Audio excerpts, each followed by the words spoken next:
तो हम अपनी ये नेक्स्ट वीडियो स्टार्ट करते हैं नेक्स्ट टॉपिक के साथ, जो है registry setting for mobile devices.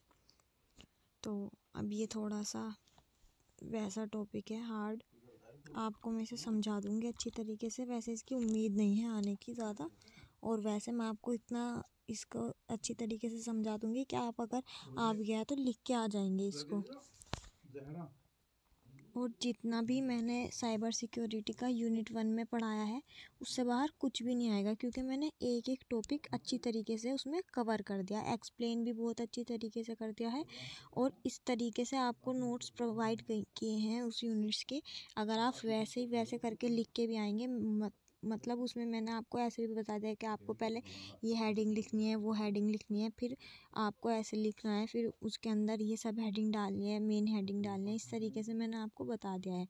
तो अगर आप सारे नोट्स में मैंने यूनिट 2 के भी यूनिट 1 के भी इसी तरीके से बनाए हैं और इजी लैंग्वेज में बनाए हैं और अच्छी तरीके से एक्सप्लेन कर दिए हैं। तो अगर वीडियो की लेंथ छोटी है या बड़ी हो रही है तो आप ये ना सोचिएगा कि आपका कवर नहीं हो पाएगा सिलेबस पूरा अच्छी तरीके से मैं आपका कवर कराऊंगी, एक एक टॉपिक डीप में एक्सप्लेन करूंगी। और चलो अब ये वाला स्टार्ट करते हैं बातें छोड़ते हैं। जितना मुझे बताना था वो आपको समझदार है, समझ आ गया होगा। अब स्टार्ट करते हैं registry setting for mobile devices. इसको रीड कर लेते हैं।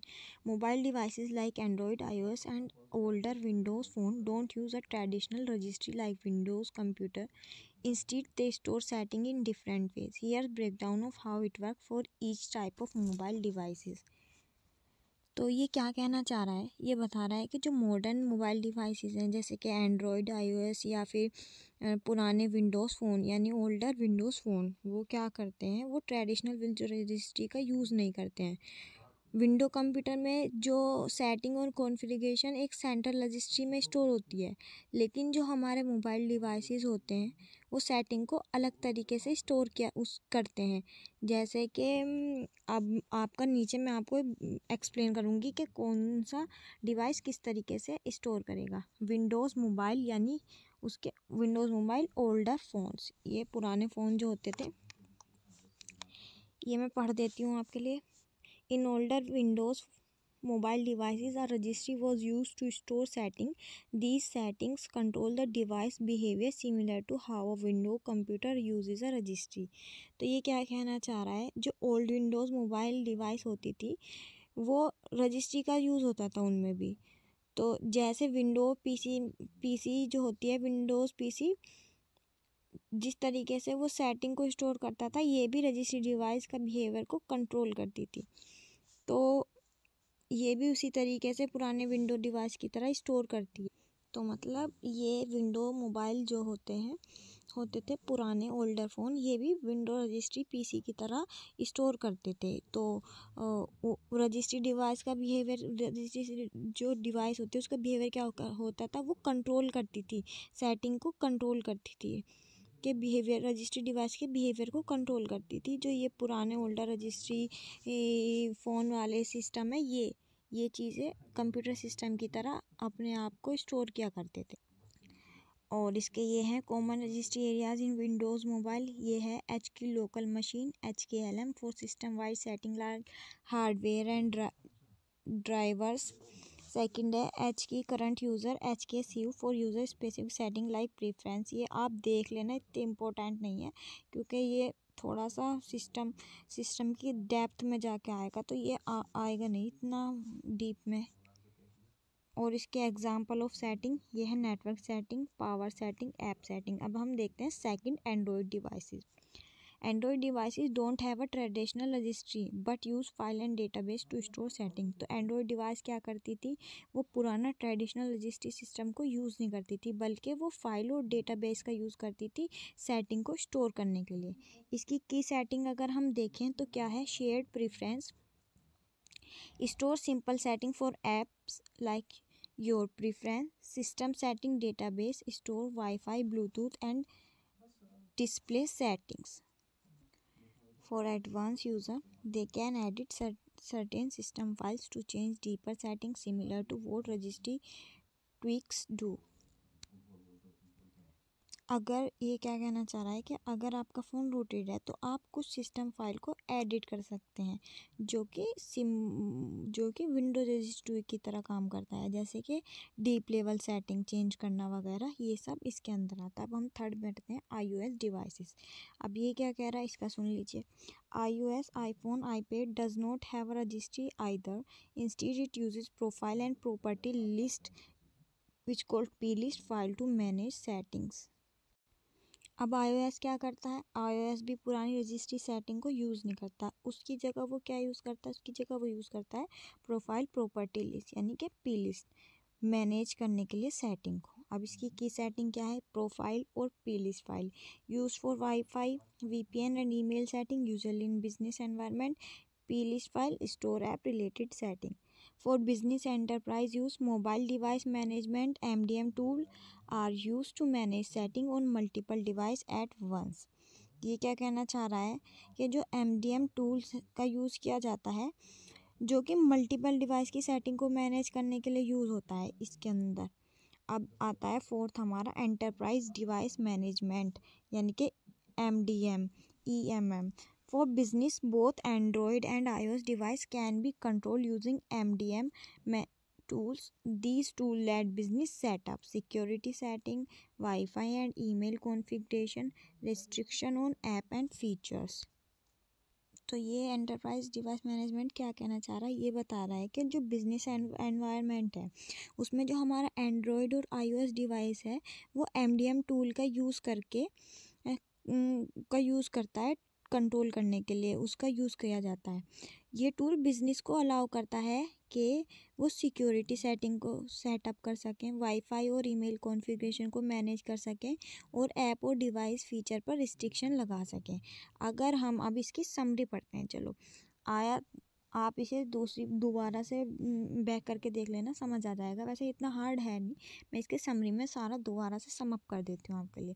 समरी क्या कह रही है, window mobile user registry like window computers. ये बता रही है कि जो विंडो के मोबाइल होते हैं वो रजिस्ट्री यूज़ करते थे विंडो कंप्यूटर की तरह। Android and iOS don't have a registry, ये उनके पास रजिस्ट्री नहीं होती। ये क्या करते हैं, फाइल्स का यूज़ करते हैं and setting menus to store configuration, और सेटिंग करते हैं ताकि स्टोर कर सकें। मतलब क्या कहना चाह रहा है कि रजिस्ट्री सेटिंग का तो ये यूज़ करते नहीं है, फाइल और मेन्यूज़ को यूज़ करते हैं सेटिंग में स्टोर करने के लिए। ठीक है। For business special tool can manage and control this setting, और बिजनेस इन्वायरमेंट के लिए जैसे MDM टूल यूज़ किए जाते हैं जिनके थ्रू मल्टीपल डिवाइस की सेटिंग को कंट्रोल किया जाता है। अगर तो हम कह सकते हैं, इन शॉर्ट हम कह सकते हैं जो मॉडर्न मोबाइल डिवाइसेस में ट्रेडिशनल रजिस्ट्री का कॉन्सेप्ट नहीं है, लेकिन उन्हें अपनी सेटिंग मैनेज करने के लिए फाइल, प्रोफाइल और डेटाबेस का यूज़ किया जा सकता है। तो ये यही कह रहा है, so modern mobile device don't use a traditional registry but have other ways to store and manage device setting. पूरी कुल मिला के बात ये है कि जो पुराने विंडोज़ मोबाइल थे सिर्फ वो रजिस्ट्री सेटिंग का यूज़ करते थे PC की तरह। जो अब न्यू एंड्रॉयड है, iOS है, ये रजिस्ट्री सेटिंग का यूज़ नहीं करते, बल्कि इनके अपने अलग वेज हैं स्टोर करने के लिए, डिवाइस को मैनेज करने के लिए। तो ये वाला रजिस्ट्री सेटिंग का टॉपिक भी हमारा कंप्लीट होता है। चलें अपना नेक्स्ट टॉपिक स्टार्ट करते हैं। Attacks on mobile cell phones, mobile devices, security implications for organisation. तो इसके बारे में पढ़ते हैं, चलिए। Mobile phones and devices are essential tools for both individual and organisation. However, their widespread use they have also become target for various cyber attackers. चलिए मैं आपको इसे यूँ ही समझा देती हूँ, बिना पढ़े आप पढ़ लेना एक बार खुद, मैं आपको समझा दूँ ताकि आप खुद से लिख के आ सको। तो ये क्या कहना चाह रहा है, ये बता रहा है कि जो मोबाइल डिवाइसेस हैं वो आज के टाइम में हर किसी के लिए एसेंशियल टूल बन गए हैं, चाहे वो पर्सनल यूज़ के लिए हो या फिर ऑर्गेनाइजेशन के लिए। लेकिन जितने जितने ये डिवाइस वाइड स्प्रेड हुए हैं उसके साथ साथ ये साइबर अटैक्स का भी टारगेट बन गए हैं। तो ये जो अटैक हो रहे हैं, साइबर अटैक ऑर्गेनाइजेशन के लिए सीरियस हो सकते हैं, तो फिर सीरियस सिक्योरिटी प्रॉब्लम क्रिएट कर सकते हैं। तो ये मैं आपको बता दूँ कि किस किस तरीके के साइबर अटैक हैं जो इसमें नीचे मैंने एक्सप्लेन किया है। तो आप देखिए, ये है पहले ये कुछ कॉमन मोबाइल अटैक है। पहला है मेलवेयर। तो ये क्या है, कैसे होता है और इसका इम्पैक्ट क्या है, ये बताना चाह रहा है। What it is, how it happens, impact on organisation. तो मैंने आपको कितनी बार बताया कि मेलवेयर क्या है, मतलब है इसका मैलिशियस सॉफ्टवेयर जो जिसके अंदर क्या क्या इंक्लूड होता है, वायरस, ट्रोजन और स्पाईवेयर जो मोबाइल डिवाइसेस को इन्फेक्ट करता है। अब ये होता है कैसे है, malware often spread through malicious app download और वेबसाइट्स। तो ये कैसे स्प्रेड होता है, ये अगर आप कोई मैलिशियस ऐप डाउनलोड कर लेते हैं या कुछ ऐसी अनऑथराइज एक्सेस से कुछ चीज़ डाउनलोड कर लेते हैं या कहीं अनऑथराइज एक्सेस वेबसाइट पर जाकर कुछ टच वगैरह लिंक कर देते हैं, तो उससे आपके मोबाइल में मेलवेयर डाउनलोड हो जाता है। तो इसका इम्पैक्ट क्या होगा on organisation. Malware can steal sensitive company data, ये कंपनी के सेंसिटिव डाटा को स्टील कर सकता है। ट्रैक एम्प्लॉय एक्टिविटीज़ का ट्रैक रख सकता है और कंपनी के सिस्टम को डैमेज कर सकता है। It can lead data breach, financial loss and damage to the company's reputation. Second है हमारा fishing.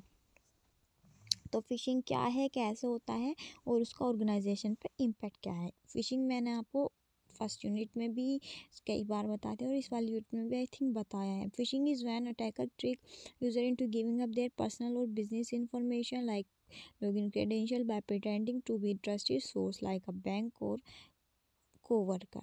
How it happen? It often occurs through email, SMS message, or fake website designed to. If an employee fall for phishing attack, hacker can gain access to sensitive company system, email, or even financial account, leading to identified theft or fraud. तो basically fishing क्या है, fishing में attacker जो है user को trick करता है ताकि वो अपनी पर्सनल या बिजनेस इंफॉर्मेशन जैसे कि लॉगिन क्रेडेंशियल या क्रेडिट कार्ड डिटेल दे दे, जैसे किसी ट्रस्टेड सोर्स जैसे बैंक या कोवर्कर के नाम पे वो उनको उनके साथ ठग करते हैं। तो ये होता कैसे है, तो ये फिशिंग ईमेल्स भेजते हैं या एसएमएस मैसेज भेजते हैं, कोई फेक वेबसाइट के थ्रू होता है जो अगर हम टच कर देंगे तो हम फिशिंग के विक्टिम हो जाते हैं। इम्पैक्ट ऑन ऑर्गेनाइजेशन, अब इसका इम्पैक्ट क्या होगा, तो अगर कोई एम्प्लॉय फिशिंग अटैक में फंस गया है तो हैकर उसकी कंपनी की सेंसिटिव इंफॉर्मेशन को अपने पास रख लेंगे, उसके ईमेल और उसके फाइनेंशियल जो अकाउंट तक है सबका एक्सेस ले सकते हैं। तो इसी वजह से जो आइडेंटिटी थेफ्ट या फ्रॉड का कारण बन सकते हैं, यानी अगर यही इसी वजह से क्या बन सकते हैं आपके आइडेंटिटी थेफ्ट या फ्रॉड का कारण, मतलब जब उनके पास सारी इन्फॉर्मेशन चली जाएगी, आपकी ईमेल, आपके फाइनेंशियल अकाउंट की सारी सिस्टम, कंपनी का सारा सिस्टम उनके पास चला जाएगा, तो वो क्या कर सकते हैं, उससे आइडेंटिटी थेफ्ट कर सकते हैं, फ्रॉड कर सकते हैं। आइडेंटिटी थेफ्ट मैंने आपको बताया था कि आप वो ऐसे बिहेव करेंगे pretend to be outside world के वो आप हैं, यानी आपकी चीज़ों का यूज़ करके और वो काम करेंगे और आप फंसेंगे। थर्ड है हमारा man in the middle attack. अब ये भी इसी तरीके से, what is it, how it happen and इसका इम्पैक्ट ऑन ऑर्गेनाइजेशन। तो ये क्या होता है, पहले ये पढ़ लेते हैं। What is it, in I man in the middle attack, cyber criminal intercept communication between two parties, an employee phones and a company server. तो इसमें क्या करते हैं, जो MITM अटैक में साइबर क्रिमिनल दोनों पार्टीज, जैसे कि इसमें लिख रहा है कि एम्प्लॉय का फ़ोन और कंपनी का सर्वर के बीच में कम्युनिकेशन को इंटरसेप्ट करते हैं। अब ये होता कैसे है, ये एक अनसिक्योर्ड वाईफाई नेटवर्क पर डिवाइस कनेक्ट होने पर होता है। अगर आपकी जो डिवाइस है वो अनसिक्योर्ड वाईफाई नेटवर्क से कम कनेक्ट हो जाती है तो man in the middle attack जो है उसको होने का खतरा होता है, मतलब। और फिर वो क्या होता है, जहाँ अटैकर डेटा को इंटरसेप्ट या मैनिपुलेट कर सकते हैं आपके। तो man in the middle attack के एक मैन है, वो मिडल में बैठा है आपके एम्प्लॉय के और कंपनी के मिडल, मतलब जो इसका नाम कह रहा है वो इसका काम है, यानी एक मैन मिडल में है। कैसे होता है ये, अगर इनसिक्योर वाईफाई से कनेक्ट कर लेंगे, जो मैंने आपको कई बार बताया कि पब्लिक वाईफाई से नहीं कनेक्ट करना चाहिए। इसका इम्पैक्ट क्या होता है, sensitive business data such as password, financial detail और intellectual property can be stolen और ऑल्टर्ड, यानी कि ये सेंसिटिव बिजनेस डेटा जैसे कि पासवर्ड, फाइनेंशियल डिटेल या इंटेलेक्चुअल प्रॉपर्टी, या इंटेलेक्चुअल प्रॉपर्टी मैंने पहले भी बताया था, वो जो हमने अपने माइंड से क्रिएट किया है, हमारी अपनी आर्टिस्टिक हो या म्यूज़िक चीज़ हो, कुछ जो हमने मानवीय बुद्धि से ईजाद किया है, तो वो हमारे उसके अंदर आ जाएगा। वो चोरी हो सकता है या फिर बदला जा सकता है। This could result in data leaks and loss of confidentiality. अब ये थर्ड हो गए। फोर्थ है सिम कार्ड स्वैपिंग, ये भी इसमें लिखा हुआ है what it is, how it happen, impact on organisation. ये मैंने अभी लास्ट वीडियो में समझाया था कि सिम कार्ड स्वैपिंग कैसे होता है। अब फिफ्थ है स्पाईवेयर एंड स्टोकरवेयर। ये आपके 5 हैं, ये रोग एप्स, जेल ब्रेकिंग, रूटिंग, ये है, ये आप पढ़ लेना। अगर 2 से 3 भी लिख दोगे तो अच्छे नंबर मिल जाएंगे। अब इसका आता है security implication for organisation. First है data breach. Mobile devices often store sensitive company data. If a device is compromised, it could lead to data breaches, exposing confidential information like customer data, trade secret, and financial information. This can damage the company's reputation and result in legal consequences. तो data breach ये क्या कहना चाह रहा है, security implications for organisation में first part है हमारा डेटा ब्रीच। तो ये क्या कहना चाह रहा है, ये कहना चाह रहा है कि जो मोबाइल डिवाइसेस पे काफ़ी सेंसिटिव कंपनी डाटा को स्टोर किया जाता है आजकल, अगर ये डिवाइस कॉम्प्रोमाइज़ हो जाती हैं तो ये डेटा ब्रीच का कारण बन सकती हैं, जैसे कि confidential information, customer data, trade secret, financial data, सब कुछ एक्सपोज हो सकता है। इससे कंपनी की रेपुटेशन डैमेज हो सकती है और लीगल कंसिक्वेंसेस हो सकते हैं। तो डेटा ब्रीच के अंदर आप ये लिख के आना। सेकंड है loss of intellectual property. If an attacker gains access to mobile device used by employed, they may steal intellectual property or proprietary information such as product design, business strategy, or source code. They can result in financial loss and competitive disadvantage. अगर attacker employ के mobile device को access कर लेता है, ये क्या कहना चाह रहा है लॉस ऑफ इंटेलेक्चुअल प्रॉपर्टी में, कि अगर कोई अटैकर एम्प्लॉय के मोबाइल डिवाइस को एक्सेस कर लेता है तो वो इंटेलेक्चुअल प्रॉपर्टी जैसे कि product design, business strategy, source code चोरी कर सकता है। ये फाइनेंशियल लॉस हो सकता है इससे, और कॉम्पिटिटिव डिसएडवांटेज का कारण भी हो सकता है, क्योंकि अगर हमारी इंटेलेक्चुअल प्रॉपर्टी जो हमने दिमाग से बनाया है किसी चीज़ का प्रोडक्ट, कोई बिजनेस स्ट्रेटजी, अगर वो चोरी हो गया तो हमारा कंपटीशन बढ़ जाएगा ना, कोई और भी उसी चीज़ को ऐसे ही यूज़ करने लगेगा। थर्ड है रेगुलेटरी कॉम्प्लाइंसेस रिस्क। तो ये क्या कहना चाहता है कि जो कई इंडस्ट्रीज़ के पास स्ट्रिक्ट रेगुलेशन होते हैं डेटा को स्टोर और शेयर करने के लिए, अगर मोबाइल डिवाइस अटैक होता है तो ये रेगुलेशन का वायोलेशन कर सकते हैं, जिससे हैवी फाइन्स और लीगल पेनल्टी लग सकते हैं। तो ये कहना चाह रहा है। फोर्थ है हमारा इम्पैक्ट ऑन बिजनेस कंटिन्यूटी। तो ये है मोबाइल डिवाइसेस पर टारगेट किया गया साइबर अटैक्स तो बिजनेस ऑपरेशन को डिस्टर्ब कर सकते हैं, जैसे कि रैंसमवेयर अटैक का केस में डिवाइस पे इंपोर्ट फाइल लॉक हो सकती है, जिससे एम्प्लॉय अपने काम नहीं कर पाएगा और डाउन टाइम हो सकता है। ये हमारा बिजनेस पे इम्पैक्ट होता है, बिजनेस चलते हुए बिजनेस पे, यानी इम्पैक्ट ऑन बिजनेस कंटिन्यूटी। इसका ही मतलब चलते हुए बिजनेस पे क्या इम्पैक्ट हो सकता है, वो हो सकता है कि रैंसमवेयर मांग सकते हैं या फिर कोई इंपॉर्टेंट फाइल लॉक हो सकती है, जिससे एम्प्लॉय अपना काम नहीं कर पाएगा और डाउन टाइम हो सकता है। फिफ्थ है हमारा फाइनेंशियल लॉस।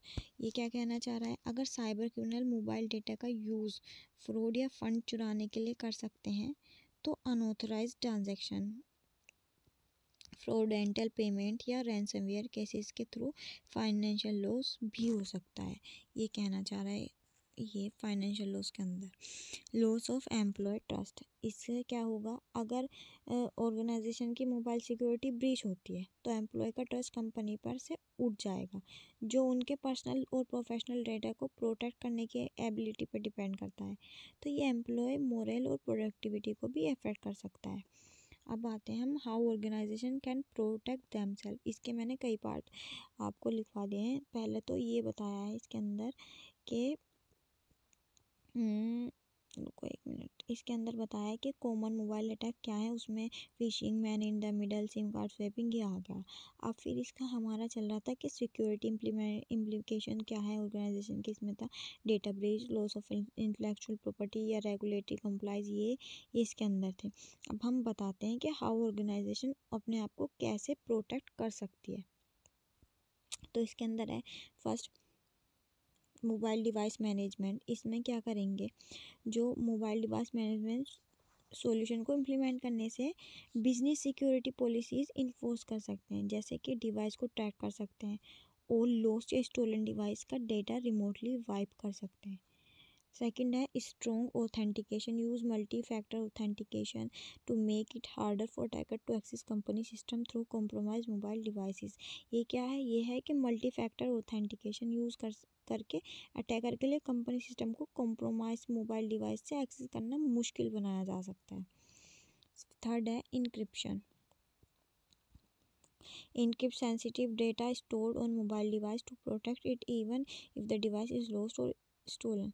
तो हम क्या कर सकते हैं इनक्रिप्शन में, तो जो सेंसिटिव डाटा है उसको इनक्रिप्ट कर सकते हैं, ताकि अगर मोबाइल चोरी होता है या फिर कहीं खो जाता है तो हमारे जो इन सेंसिटिव डेटा है वो प्रोटेक्ट रह सके।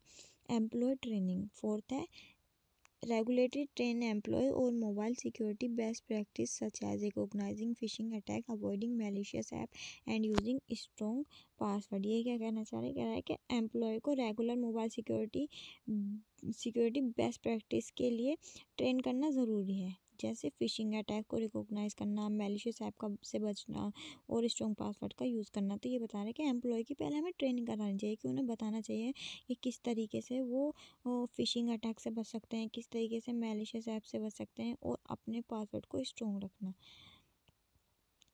फिफ्थ है रेगुलर अपडेट एंड पैचेस, यानी उनको रेगुलरली अपने मोबाइल को अपडेट करना चाहिए, ताकि कोई अगर सिक्योरिटी ब्रीच होने का ख़तरा भी हो तो वो टल जाए।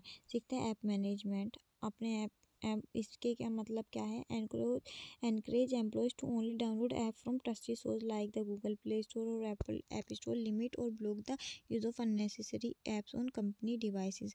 यानी कि जो कंपनी के डिवाइसेस हैं उसके ऊपर एम्प्लॉय को समझाना चाहिए, इनकरेज करना चाहिए कि वो हमेशा ट्रस्टेड सोर्स से ही डाउनलोड करें ऐप, जैसे कि गूगल प्ले स्टोर हुआ या एप्पल स्टोर, कहीं अनऑथराइज एक्सेस या अनऑथराइज ऐप या अनट्रस्टेड सोर्स से उन्हें नहीं डाउनलोड करना चाहिए। टिप 7 क्या है, रिमोट वाइपिंग। ये क्या है, setup remote wiping capability so that in that event of a lost or stolen device sensitive company data can be wiped from the devices। तो ये क्या कहना चाह रहा है, ये कहता है कि जो रिमोट वाइपिंग कैपेबिलिटीज़ को सेटअप करें, ताकि अगर डिवाइस खो जाए या चोरी हो जाए तो सेंसिटिव कंपनी डाटा को वाइप किया जा सके। ये इसके 7 पार्ट है। अब हम देखते हैं कि कंक्लूजन क्या है। कंक्लूजन कह रहा है कि mobile devices offer conveniences and flexibility for employees, but they also introduce significant security risks for organizations. Cyber attackers target mobile phones and devices can lead to data breach, financial loss, and reputational damage. Organizations must adopt strong security measures like MDM encryption, employee training, and secure authentication to protect their sensitive data and ensure the safety of their mobile workforce। तो ये अगर 2 number में आता है तो आप इसे ऐसे लिख देना। ये सारा वही बता रहा है कि मोबाइल डिवाइस एम्प्लॉय के लिए कन्वीनियंस और फ्लेक्सिबल ऑफर करता है, लेकिन ये ऑर्गेनाइजेशन के लिए सिग्निफिकेंट सिक्योरिटी रिस्क भी लाता है अपने साथ। मोबाइल फ़ोन और डिवाइस पर साइबर अटैक से डेटा ब्रीच, फाइनेंशियल लॉस और रेपुटेशनल डैमेज हो सकता है। ऑर्गेनाइजेशन को स्ट्रॉन्ग सिक्योरिटी मेजर जैसे MDM इंक्रिप्शन, एम्प्लॉय ट्रेनिंग और सिक्योर ऑथेंटिकेशन अडॉप्ट करनी चाहिए, ताकि जो उनका सेंसिटिव डेटा को प्रोटेक्ट हो सके और उनकी मोबाइल वर्कफोर्स की सेफ्टी इंश्योर हो। तो ये कंक्लूजन था, ये 2 नंबर में आया तो आप इसको ऐसे लिखना। अब हमारा लास्ट टॉपिक है I think organisational measure for handling mobile security. तो जो मैंने आपको ऊपर समझाया ये सारा वही है जो मैंने अभी इसमें समझाया। How organisation can protect themselves, क्योंकि ऊपर भी मोबाइल थेफ्ट हो रहा था ना, तो यहाँ पे भी फॉर हैंडलिंग मोबाइल सिक्योरिटी, तो वही सब लिख देना चाहे। और ये थोड़ा सा अलग तरीके से लिखा हुआ है, वैसे भी पढ़ के समझ आ जाएगा। तो ये क्या है, to protect against mobile security threat organisation can implement several keys. First है मोबाइल डिवाइस मैनेजमेंट, अच्छी तरीके से मोबाइल को डिवाइस को मैनेज करना चाहिए, यानी कि MDM solution to enforce security policies, control app usage and remotely wipe data from lost और स्टोलन डिवाइस। सेकंड, एम्प्लॉय की ट्रेनिंग करनी चाहिए, जो मैंने आपको ऊपर बताया। Strong authentication. फोर्थ है इंक्रिप्शन। फिफ्थ है app and OS management. Sixth है remote wiping. Seven, access control. और फिर इन चीज़ों को अडेप्ट करके by adopting these measures organisation can enhance mobile security and mitigate potential risk. ये सारा वही था जो आपने अभी ऊपर समझा। बस अलग टॉपिक आ गया तो उसके लिए अलग तरीके से लिख दिया मैंने, मगर सारा वही है जो भी मैंने समझाया। तो ये आपकी यूनिट यहाँ पे कंप्लीट होती है। Thank you.